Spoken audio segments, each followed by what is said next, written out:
Hey guys, today we have another week of box office to break down, so let's get into it. And Juliet did 97 last week and 96% capacity this week, going from 935k to 906k, which is not good at all for And Juliet. Its numbers have been slipping very significantly, and late 900s, or I should say early 900s, is not a good sign. If this, trajectory to the bottom continues, I think this could be the next thing to close. But now, I don't mean that's going to close at the end of the year, because I don't think it is, but I think we're starting to see a very slow decline of And Juliet. Back to the Future went from 88% to 83%, and 1,091,770, 1,005,476. Again, this was another not so good, this was not a good week for Back to the Future, especially because we're still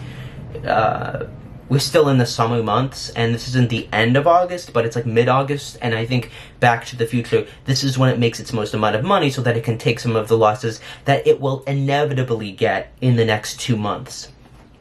I think this has a very good shot or chance of closing at the end of the year. If this falls to 8s and 7s, it's done for. So if it can maintain 800k plus, it might just survive. But even then, it's lost a lot of money, in the last few months, even though at the beginning it was doing pretty decently. And this is a very expensive show that, again, just, it had momentum and then just didn't sustain it, pure and simply. I think that's because the season that we had was so crowded and so competitive, and I also think the show isn't that good, and I think people see that. Cabaret went from 96% to 97%, and 1,508,933 to 1,504,203. Hades Town went from 100% to 100%, and 808k to 809k. I like to see those numbers up a little bit, but it's doing just steady and just fine. Hamilton went from 99% to 98%, and 1,954,746, 1,957,871. Hell's Kitchen went from 99.85 to 99.59, and 1,604,815 to 1,544,723. Illinois ended on a spectacular note. So happy. Did not expect this, even as a huge Illinois fan. Going from 90% to 98% and 878k to a whopping 1,167,159, and the average ticket was only $110. Moulin Rouge did pretty decently, going from 97% to 98%, and 1,192,835 to 1,216,293. 6 went from 90% to 93%, and 855k to 861k. Stereophonic went from 976k to 947k and selling out, doing better than some new and old musicals. Suffs had a very poor week, going from 90% to 83% and 770k to 706k, which is not what you want to see for Suffs. And you know what? It has done much better than I expected, so I do think it will it's not going to close at the end, before the year is out. I think it still will close around January, but it's done better than something like Shark Soul. I think it has better prospects going for it. But again, it's had a momentum over the summer, and it's kind of losing that streak. And I think inevitably this is the kind of show that isn't based on a big brand, that's an original musical that's very political, and you're going to take big losses in the fall. So you're hoping to get 8 to 9 to a million as much as possible in the summer, and that's kind of the only way a show like Suffs sustains itself. Otherwise, it closes at the end of the year, the beginning of next year, and that seems to be the case with Suffs, unfortunately. The Book of Mormon, which I don't cover that often, but it did pretty bad this week, going from 97% to 96%, and 905k to 888k. Again, these are still solid numbers. It's been on Broadway for many years. It's fine, but interesting. And again, you don't want Book of Mormon to be at the 800 category too much. It can definitely survive there for years because it's made so much money over the years and through the various productions.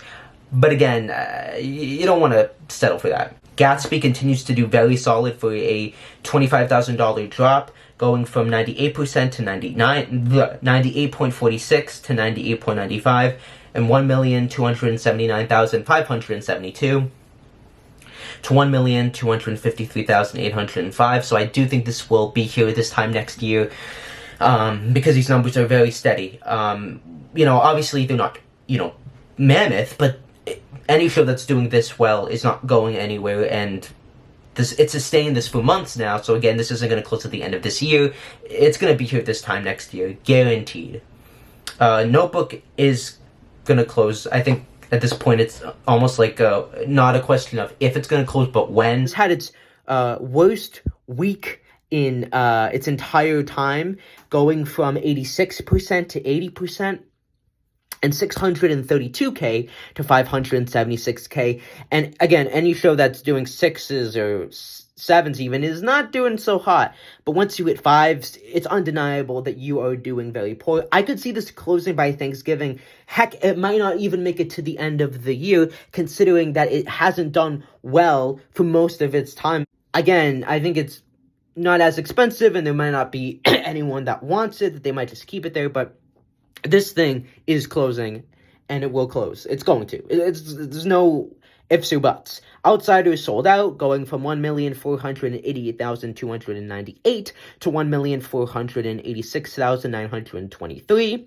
The Wiz went from 99% to 100%, and 1,311,001 to 1,683,439. A behemoth of a hit. I think this was its last week, or it's getting close to the end of it just ended. And then Water for Elephants went from 79% to 75%, and 825K to 764K. And this was Water for Elephants' worst week. It has made $1 million, so it does have a lot more in the bank than The Notebook, which is why I think it might last longer than The Notebook. But because Water for Elephants is so expensive to put on each week, it kind of, I'm going to just, roughly say it evens out, in the sense that Water for Elephants losing money and playing the 7s and 6s and under $1 million for like 3 weeks can be, you could in some cases say, more severe than The Notebook. So regardless, both of these shows are doing poor and will be gone by the end of this year at the latest. One of these shows, in my opinion, is going to close before December, and it's either one. I don't know. I could say Water for Elephants, I could say The Notebook. It's not looking good. But those are the grosses for this week. Let me know what you think in the comments down below. Like, subscribe, and comment, and I'll see you in the next video. Peace.